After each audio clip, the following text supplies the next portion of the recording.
I have no issue with transgenders. I do have an issue with athletes who are transgender trying to participate, going from a transition of a man to a woman and now playing with the women. And I will say that y'all can try and Dave Chappelle me all y'all want. I am very clear on this. You could be a transgender, you could be the homie, but I'll be damned if a male at birth turns into a female and tries to compete against my daughters. She ain't out there. We out. Don't make this a human rights issue. This is a biological issue. Simple as that. Trust me, I am a man. And then I'm like, why can't the dudes who transition to women actually empower women and compete against the men? Since you so damn bad, you know what I'm saying? Like if I were me, Marcellus, and then tomorrow I'm Martha, I change up my gender, I'm now a woman. You know what I would try to do? Compete against the dudes. Why? Because that's empowering. Oh, you don't want to do that? Why? Why? Hello? Anybody? Because it's easier, damn it. Flojo, what's the world record in the 100? 10.49, 10.48? What's it in the 100 for men? 9.58? A damn second almost? Man, y'all better stop playing. And why I use objective numbers? Because it's pretty easy to digest. I hate saying fair, but it's just not even right. Forget fair. It's not right.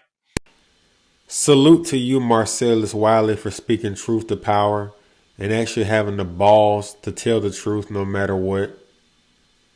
This is not a Republican issue or a Democrat issue.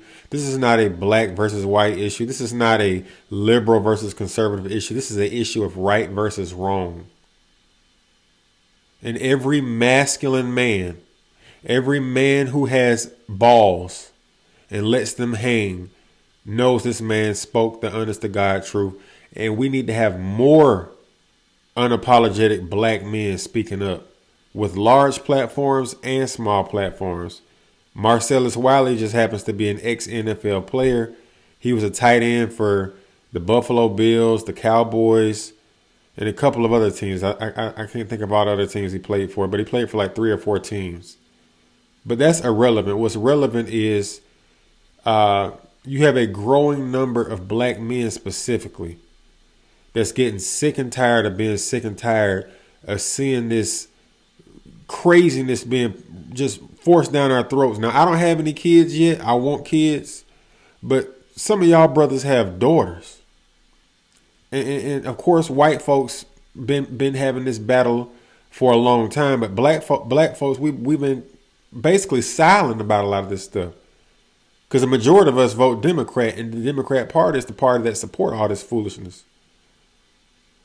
But if you are a masculine heterosexual black male, there's no way you can go along with this trans and all this LGBT none. They just getting bolder and bolder and bolder.